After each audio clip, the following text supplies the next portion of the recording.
सगळ्याशी व्हावी आता फुलटू दोस्ती. टेंशन को मारो गोली बदलू ग्रॅव्हिटी. तुमची नियमची हो दे युनिटी. तुमची नियमची हो दे युनिटी. गाजू दे PCT infinity. PCT infinity. PCT infinity. PCT infinity. श्रोते हो नमस्कार. PCT's इन्फिनिटी 90.4 FM नवरात्र विशेष नवधारा या कार्यक्रमात सगळ्या रसिक श्रोत्यांचं मनापासून स्वागत करतो. मी विराज सवाई. श्रोते हो, आत्तापर्यंत नव या संकल्पनेच्या अवतीभोवती असलेल्या अनेक संकल्पनांविषयी आपण गेल्या काही दिवसांमध्ये चर्चा केली आणि आज आपल्या शरीराची जी 9 द्वारं आहेत तर या संकल्पनेवरती चर्चा करण्यासाठी, आपल्याशी गप्पा मारण्यासाठी आज आपल्या स्टुडिओमध्ये उपस्थित आहेत श्रीयुत विनायक लिमये. लिमये सर, तुमचं खूप मनापासून स्वागत आहे. नमस्कार. नवद्वारं जी आपल्या शरीराची असतात, 2 डोळे, 2 नाकपुड्या, 2 कान आणि अशी आपलं गुदद्वार आणि जननेंद्रिय, तर अशी जी 9 द्वारं आहेत तर ही संकल्पना खूप वेगळी आहे मुळात आणि त्या विषयी आज आपण ह्या भागामध्ये गप्पा मारणार आहोत. तर काय आहेत ही द्वारं? सर्वप्रथम इन्फिनिटी रेडिओनी मला नवरात्री उत्सवाच्या निमित्ताने इथं बोलावलं आहे, त्यासाठी मी त्यांचे आभार मानतो आणि इन्फिनिटी रेडिओच्या सर्व श्रोत्यांना नवरात्री उत्सवाच्या अनेक अनेक शुभेच्छा देतो. खूप खूप धन्यवाद. कसं आहे की नीट पाहिलं तर आपली ज्या मूळ संख्या आहेत 0 ते 9, या 0 ते 9 ह्या संख्यांचीच पुढे पुनरावृत्ती होऊन इतर संख्यांची निर्मिती होते. बरोबर. आता 0 ते 9 ह्यांनीच 10 संख्येला पूर्णत्व मिळतं. म्हणजे घटस्थापना ते दसरा, विजयादशमी, तर अशा प्रकारे हा पूर्णत्वाचा उत्सव आहे. तर 9 या संख्याशास्त्रातून आपल्याला पूर्णत्व कसं मिळतं या निमित्ताने आपण जरा समजून घेऊ की पूर्वसूरींच्या विचारामध्ये शरीराच्या ज्या 9 अवस्था आहेत, म्हणजे रेतसपासून ते मृत्यूपर्यंत, ते सुद्धा 9 संख्येनी दाखवलेलं आहे.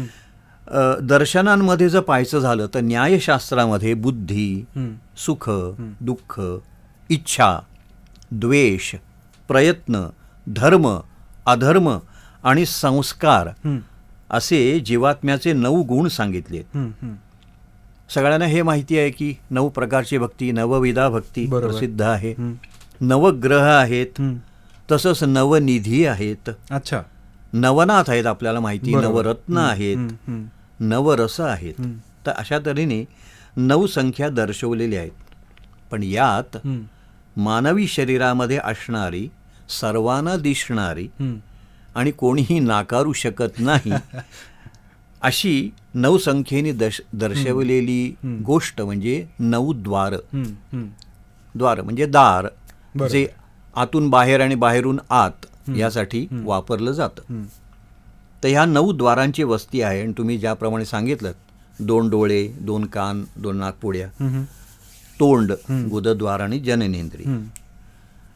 तर असा एक आपण विचार करूया की एक प्रकारचं नगर आहे, त्याची ही 9 दारं आहेत. दासबोधामध्ये समर्थ म्हणतात की हा देह जेव्हा निर्माण होतो ना, तेव्हा आईच्या गर्भात मोठी पंचायत होते.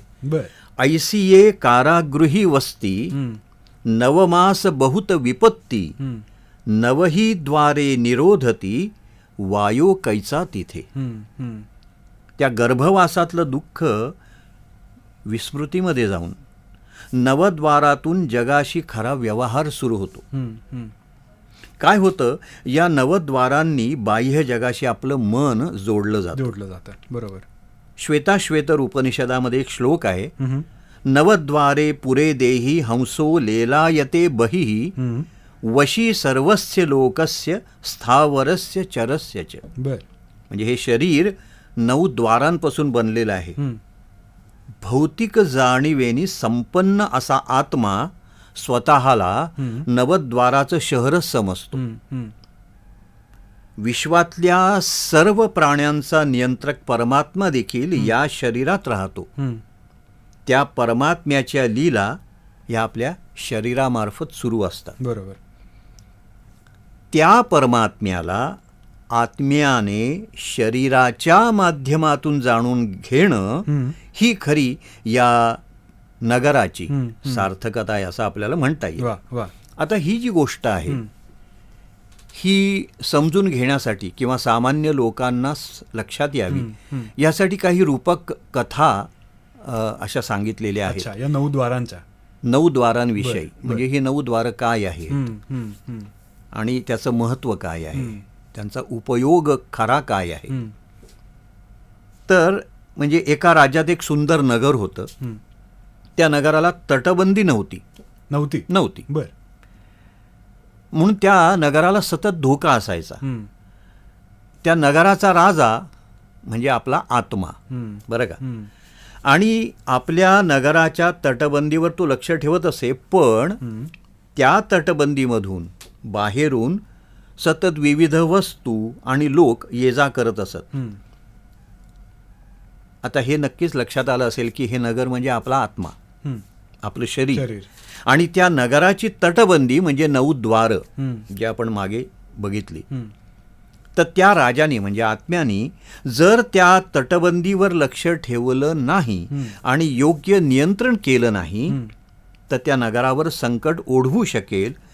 म्हणजे जर आत्मा बाह्य जगाच्या मोहात सापडला तर त्याला दुःख आणि संकटांचा सामना करावा लागेल असं थोडंसं ह्या कथेमधून सांगायचं आहे. तसं बघितलं तर दुसऱ्या एका कथेत म्हणजे त्या आत्म्याला हंस असं संबोधलेलं आहे शास्त्रामध्ये. तो हंस कसा शुद्ध, शांत आणि मुक्त असतो, तर तसा हा आत्मा शरीराच्या 9 द्वारांमध्ये अडकून पडला की त्याला मुक्ती मिळत नाही. म्हणून या हंसाला 9 द्वारांमुळे बाह्य जगाचा मोह आणि आकर्षण वाटू लागतं. म्हणजे आत्म्याला जर त्याने मन आणि इंद्रियांवर नियंत्रण ठेवलं तर तो स्वतःच्या मूळ स्वरूपाला, शुद्धतेला परत जातो, म्हणजे मुक्त होतो असं त्यात सांगितलेलं आहे. बरोबर. आणि हंसाचं वर्णन आपण निरक्षर विवेक करणारा हे आपण वाचलेलं. करेक्ट. आणि आता ह्यासाठी आणखीन एका कथेत असं आहे की एक साधू आपल्या शिष्याला सांगतात की मानवी शरीरात 9 द्वारं आहेत, ही केवळ बाह्य संपर्कासाठी नाही आहेत. बर. तर आत्मा या नगराची प्रवेशद्वार आहेत. आणि ही द्वारं जर स्वच्छ आणि नियंत्रणात असतील तर आत्मा सुसंस्कृत, आनंदी आणि मुक्त असतो. परंतु जर ही द्वारं विकारांनी, लोभानी, मोहानी भरलेली असतील तर मात्र हा आत्मा या नगरामध्ये कैद होतो. आणि म्हणून असं गुरूंकडनं कळल्यावर शिष्यानी ह्या गोष्टीमध्ये लक्ष घालून शरीरातील 9 द्वारांवर संयम ठेवण्याचा अभ्यास केला. डोळे, कान, नाक, तोंड यांना बाह्य विषयांपासून लांब ठेवलं, मनाला शुद्ध केलं आणि मग तो आत्मा मुक्तीच्या मार्गाला लागला. नक्कीच. खरं तर तुम्ही ही जी गोष्ट आता सांगितली त्याच्यावरनं या द्वारांना नरकाची द्वार असं पण म्हटलं जातं. तर याच्या मागची काय गंमत आहे? कसं आहे, नरकाची द्वारं ती कधी होतात, ज्या वेळेला बाह्य विषय आपण आतमध्ये घेतो तेव्हा आत्म्याला त्या गोष्टींचा त्रास होतो, तो कैद होतो, त्याच्यात अडकून राहतो किंवा त्याची शुचिता राहत नाही विषय आतमध्ये आल्यामुळे त्या दारातून. आणि त्या दारांवर नियंत्रण नसल्यामुळे ही गोष्ट होते. म्हणून त्याला नरकाची, कारण आत्म्याला मुक्ती हवी, बरोबर, ती मुक्ती ह्या कारणाने मिळू शकत नाही. ते नियंत्रण ठेवायला हवं, संयम ठेवायला हवा. अशीच एक कथा आहे. एका गावात एक मुलगा होता आणि शरीरातली जी 9 द्वार आहेत त्याला काही माहिती नव्हतं त्याविषयी. ते एक विद्वान गुरु त्याला भेटले. त्यांनी त्याला सांगितलं की अरे, आपलं शरीर म्हणजे एक घर आहे असं समज, आणि त्याला 9 द्वारं आहेत. आता ती शरीराची प्रवेशद्वार आहेत असं समज. बाहेरची गोष्ट आणि बाहेरचे विषय म्हणजे आणि मोह ह्याच्यामध्ये जेव्हा हा आत्मा अडकतो तेव्हा तो कैद होतो. तर तू त्याच्यावर संयम ठेव, मनाला स्थिर कर, म्हणजे तुझा आत्मा मुक्त होऊ शकेल. म्हणजे थोडक्यात हे जे घर आहे आणि त्याला जी 9 द्वारं आहेत, पण बाहेरचे विषय घरात येण्यासाठी, आत्म्यापर्यंत पोहोचण्यासाठी मन हे ते दारं उघडण्याचं काम करत असतं. तर त्या मनावरतीच मुळात आता आपल्याकडे कसं आहे control सांगतो, सांगितलंय. डोळे हां. आपले जे डोळे आहेत हे डोळे बंद करण्याची आपल्याला सोय आहे पापण्यांमुळे. डोळ्यांमधनं विषय आत येत असतो, जग आत येत असतं. कान बंद करता येत नाहीत, नाक बंद करता येत नाही, बरोबर, तोंड बंद करता येतं. हां. बरोबर. बरोबर. कारण कसं आहे की संयम ठेवणं, ती स्वच्छ ठेवणं हे आपलं मूळ कर्तव्य आहे. बरोबर. कारण ह्याच्या मार्फतच आपल्याला मुक्तीचं साधन प्राप्त होत असतं. तर त्या मुलांनी सुद्धा त्याप्रमाणे केलं, संयम ठेवला आणि मग त्याला आत्मा हा स्वतंत्र आहे, मुक्त आहे असा अनुभव आला. वा. आता ह्यातनं आपण शिकायचं काय? तर ही 9 द्वारं म्हणजे नुसती छिद्र आहेत शरीराची असं नसून आत्मा आणि शरीर यांच्यामधील संबंधांची ती दारं आहेत. वा वा. आता हे नियंत्रण ठेवायचं असं आपण मगाचपासून म्हणतोय.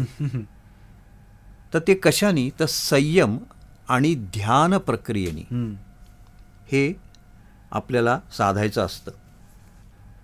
तर आत्मा मुक्तीला जाण्यासाठी या द्वारांपासून मुक्त होणं गरजेचं असतं. त्यांच्यापासून जे विषय आतमध्ये येतात त्याच्यावर नियंत्रण ठेवणं हे आवश्यक आहे. भागवतामध्ये अशीच एक रूपकात्मक कथा आहे, पुरंजन नावाच्या राजाची. तो या नवद्वाराच्या नगरांमधून वेगवेगळ्या विषयांमध्ये इतका रममाण होतो की त्याचा खरा मित्र म्हणजे अविज्ञात सखा म्हणजे परमात्मा याचाच त्याला विसर पडतो. आपल्या सगळ्यांचं तसंच होतं. द्वार चुकोन भलतीकडे जाणे या नाव भ्रम असं समर्थ म्हणतात. ते याच अनुषंगाने आपल्याला समजायला हवं. कारण या द्वारांचा योग्य तो उपयोग केला नाही तर हाती काय लागणार आहे? बरोबर. दृष्टीमुखे मरण इंद्रियांच्या द्वारे लावण्य ते खरे दुःख मूळ असं तुकाराम महाराज एका अभंगात म्हणतात. आणि ज्ञानेश्वर महाराजांची एक गवळणच आहे. त्यात ते म्हणतात की 5 कोश आणि 9 खिडक्यांच्या पाळण्यामध्ये निरंजन विठ्ठल पहुडला आहे. ते असं आहे की 5 पाट्या 9 खिडकिया पाळणा पहुडया निरंजनी काया हे नगरी गवळणी गोरसू पुकारी नवही दारवंटे सांडुनिवो दशवे द्वारी पातली कैसी विनटली गोविंदिवो. आता इथे दशवे द्वारी असं म्हटलेलं आहे. साहजिक आहे हा प्रश्न येतो, आपण 9 द्वार म्हणतोय. आता हे 10वं दार कुठचं? तर ज्ञानेश्वरीत त्याचा उल्लेख केलेला आहे, भगवद्गीतेतही सांगितलेला आहे. ते 10वं द्वार म्हणजे आपलं ब्रह्मरंध्र.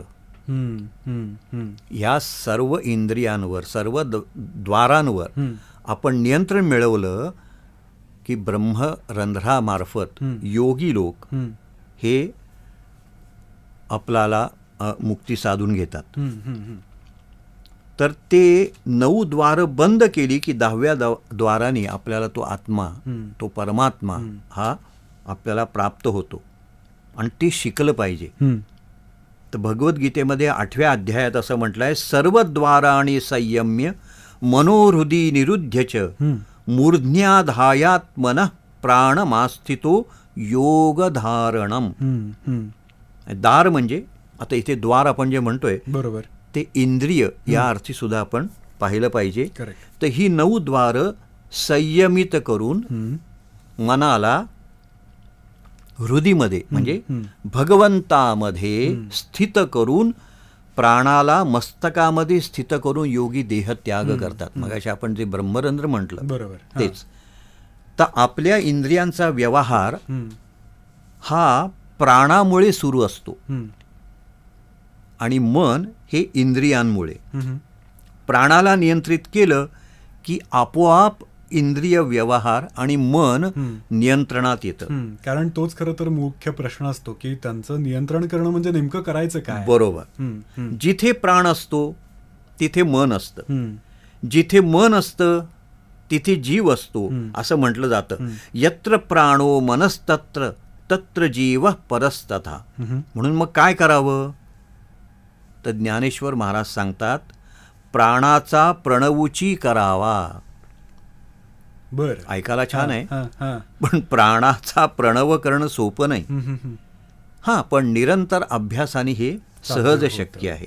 जी 9 द्वारं आपल्याला लाभली आहेत त्यातून जेव्हा योग्य तोच व्यवहार आपण करू, शरीरम मे विचर्षणम, जिह्वा मे मधुमत्तमा, कर्णाभ्याम भूरिभिश्रुवम, असं उपनिषदात सांगितलंय. म्हणजे काय, आपण चांगलं ऐकू, आधी जास्तीत जास्त ऐकू आणि मग मोजकं आणि नेमकं बोलू. आपण उलटं करतो, ते जाऊ दे. आणि त्याबरोबरीने प्राण नियंत्रित करण्यासाठी शांत बसून श्वासावर लक्ष केंद्रित करू. तेव्हा या अभ्यासाने हळूहळू आपोआप आपल्याला प्राणजय साधेल. प्राणजय म्हणजेच मनोजय. बर. आणि मनोजय हाच जन्मजय. तर त्याची सुरुवात आपण या नवरात्रीपासून करूया आणि नवद्वारातून पूर्णत्व प्राप्त करून घेऊया. क्या बात आहे. वा. श्रोते हो, या आपल्या शरीरातल्या नवद्वारांची संकल्पना आज आपण श्रीयुत विनायक लिमये यांच्याकडून जाणून घेतो आहोत.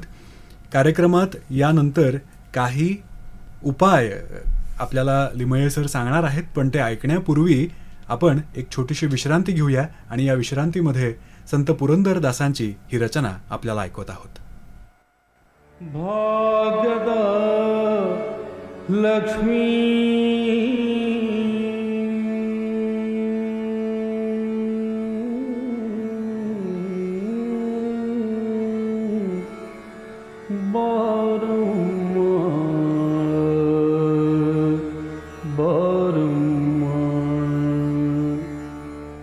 ಭಾಗ್ಯದ ಲಕ್ಷ್ಮೀ ಬರಮ್ಮ, ನಮ್ಮಮ್ಮನಿ ಸೌಭಾಗ್ಯದ ಲಕ್ಷ್ಮೀ ಬರಮ್ಮ, ನಮ್ಮಮ್ಮನಿ ಸೌಭಾಗ್ಯದ ಲಕ್ಷ್ಮೀ ಬರಮ್ಮ, ನಮ್ಮಮ್ಮನಿ ಸೌಭಾಗ್ಯದ ಲಕ್ಷ್ಮೀ ಬರಮ್ಮ, ನಮ್ಮಮ್ಮನಿ ಸೌಭಾಗ್ಯದ ಲಕ್ಷ್ಮೀ ಬರಮ್ಮ, ನಮ್ಮಮ್ಮನಿ ಸೌಭಾಗ್ಯದ ಲಕ್ಷ್ಮೀ ಬರಮ್ಮ, ನಮ್ಮಮ್ಮನಿ ಸೌಭಾಗ್ಯದ ಲಕ್ಷ್ಮೀ ಬರಮ್ಮ.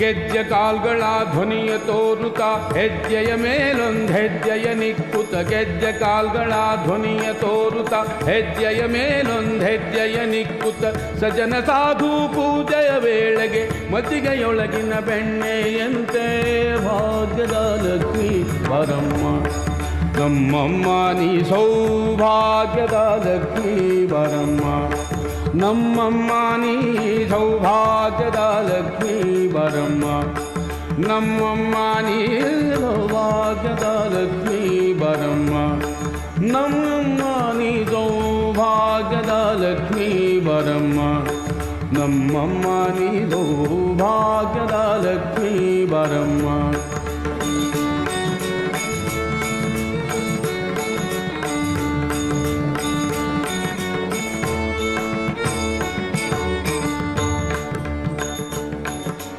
ಕನಕವೃಷ್ಟಿಯ ಕರೆಯುತ್ತ ಬಾರೆ ಮನ ಕಾಮನಿಯ ಸಿದ್ಧಿಯ ತೋರೆ, ಕನಕವೃಷ್ಟಿಯ ಕರೆಯುತ್ತ ಬಾರೆ ಮನ ಕಾಮನೆಯ ಸಿದ್ಧಿಯ ತೋರೆ, ದಿನಕರ ಕೋಟಿ ತೇಜದಿ ಹೊಳೆಯುವ ಜನಕರಾಯನ ಕುಮಾರಿ ಬೇಗ ಭಾಗ್ಯದ ಲಕ್ಷ್ಮೀ ಬರಮ್ಮ, ನಮ್ಮಮ್ಮ ನೀ ಸೌಭಾಗ್ಯದ ಲಕ್ಷ್ಮೀ ಬರಮ್ಮ, ನಮ್ಮಮ್ಮ ನೀ ಸೌಭಾಗ್ಯದ ಲಕ್ಷ್ಮೀ ಬರಮ್ಮ, ನಮ್ಮಮ್ಮ ನೀ ಸೌಭಾಗ್ಯದ ಲಕ್ಷ್ಮೀ ಬರಮ್ಮ, ನಮ್ಮಮ್ಮನಿ ಸೌಭಾಗ್ಯದ ಲಕ್ಷ್ಮೀ ಬರಮ್ಮ.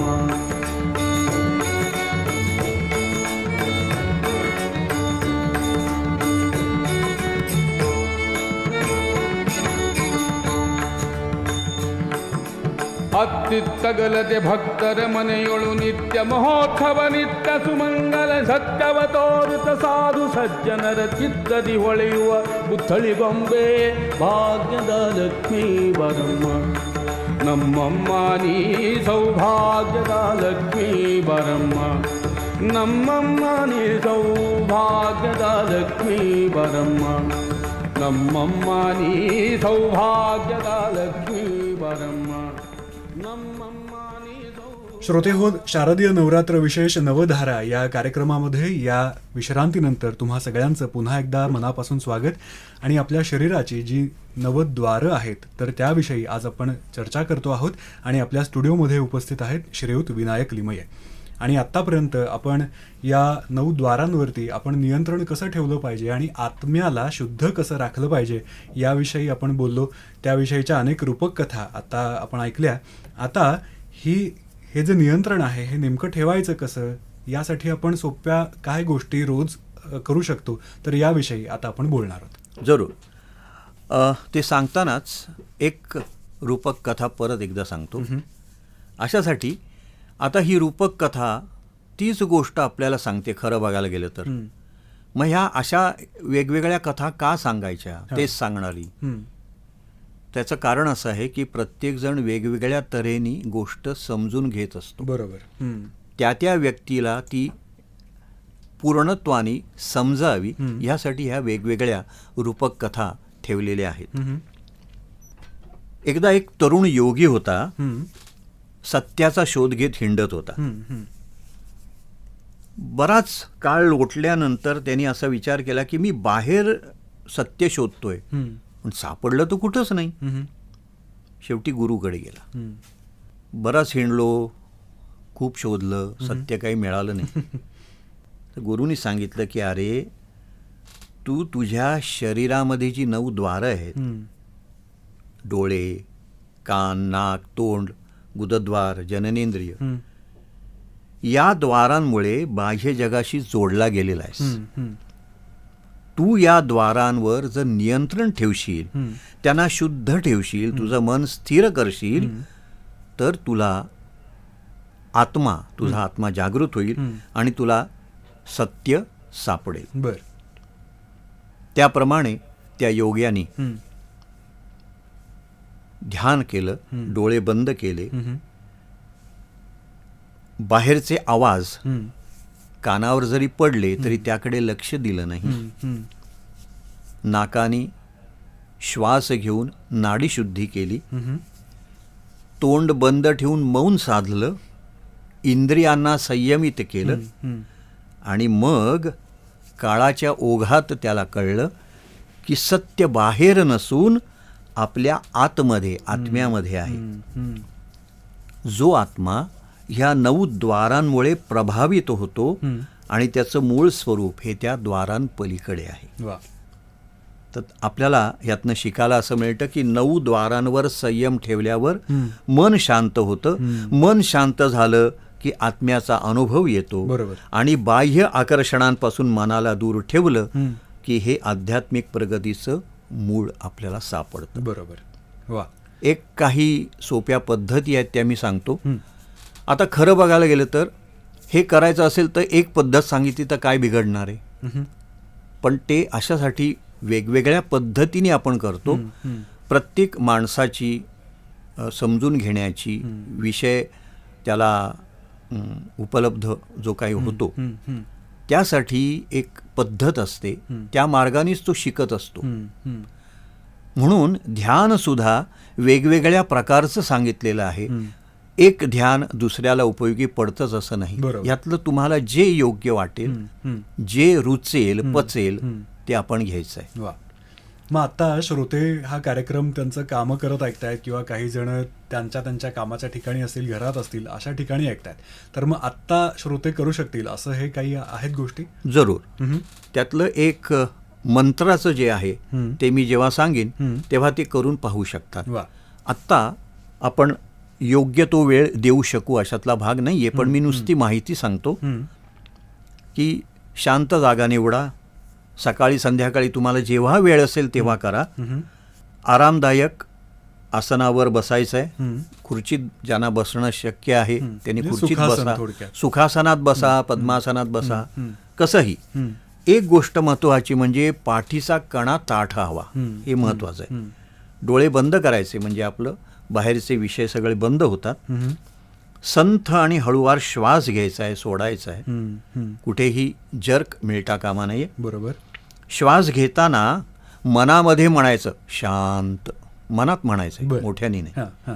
आणि श्वास सोडताना शांत अच्छा. असं म्हणत राहायचं आहे. बरं. आणि ह्या श्वासाचा जो प्रवाह आहे त्याच्यावर मनाचं पूर्ण लक्ष केंद्रित करायचं, म्हणजे श्वासोच्छवासावरती एकाग्रता आपल्याला साधायची. साधायचे. आणि हे करत असताना ती साधावी म्हणून शांत हा शब्द मनात उच्चारायचा आहे. अजून एक शंका, बोला. की बऱ्याचदा मनातल्या मनात उच्चारताना सुद्धा जिभेची हालचाल आपली होत असते, हो. तर ती सुद्धा टाळणं आवश्यक आहे का? जीभ ही आपल्या तोंडामध्ये पडलेली पाहिजे. आपण म्हणतो ना खाली आडवा झालाय तसं. बरोबर. हां. दातांच्या मध्ये खालच्या जबड्यामध्ये ती विसावलेली स्थिर असायला पाहिजे. हो. हां. मुद्दामून तिचं काही हालचाल करायची नाही. हं. हे झाल्यानंतर आपली जी 9 द्वारं आपण पाहिली, 2 डोळे, 2 कान, 2 नाकपुड्या, तोंड, गुदद्वार आणि जननेंद्रिय, तर ह्या सर्व द्वारांना क्रमाने आपण प्रकाश किंवा सुरक्षा कवच देतो आहोत अशी भावना करायची. अच्छा. म्हणजे या द्वारांमधून बाहेरून मोह किंवा इतर विषय येऊ नयेत अशासाठी हे सगळं करायचं आहे. आणि आपलं मन बाह्य विषयांकडे फिरलं नाही की आपलं काम झालं. आता ही प्रक्रिया झाल्यानंतर परत आपलं लक्ष श्वासाकडे केंद्रित करायचं आहे. बरं. आणि मनामध्ये म्हणायचं आहे की मी हे शरीर नाही, मी शाश्वत आत्मा आहे. मी हे शरीर नाही, मी शाश्वत आत्मा आहे. आणि ह्या शरीराच्या द्वारांमुळे मला मोह उत्पन्न होतो. तसंच इतर पण आहेत. मी आता मंत्र, काही जणांना मंत्र म्हणण्याची फार आवड असते, तर एक मंत्र पण आहे. असंच ध्यानाला बसायचं, पाठीचा कणा ताठ, श्वास घेताना मनात ओम म्हणायचा, श्वास सोडताना शांती शांती शांती असं म्हणायचं. अच्छा. हे सतत करायचं. 10-15 मिनिटं हे ध्यान करायचं आहे. ह्यामुळे काय होतं, मनावरची म्हणजे आपल्या शरीराची जी द्वारं आहेत त्यांच्यावरचा ताण कमी होऊन मन शांत होतं. अच्छा. अच्छा. हा त्यातला महत्त्वाचा भाग आहे. आणि दुसरी एक खोल पद्धत पण आहे की आपण असं ध्यान करत असताना आपल्या 9 द्वारांकडे क्रमाक्रमाने लक्ष देऊन पांढरा आणि सोनेरी असा प्रकाश त्यांच्यावर पडतो आहे अशी भावना करायची. बरं. आणि त्या गोष्टीकडे लक्ष देऊन आपण जर ते ध्यान केलं, हे साधारण 30 ते 35 मिनिटं ध्यान करावं, त्यांनी नक्कीच आपल्याला अपेक्षित परिणाम प्राप्त होतो. नक्कीच. आणि हा जो तुम्ही क्रम म्हणाला टप्प्याटप्प्याने करायचा, हो. तो वरून खाली की असावा की खालून वर असावा? तो क्रम कसाही असला तरी चालतो. बरं. एकंदर आपली जी 9 द्वारं आहेत त्या द्वारांकडे लक्ष जाणं गरजेचं आहे. हे त्यात महत्त्वाचं आहे. बरोबर.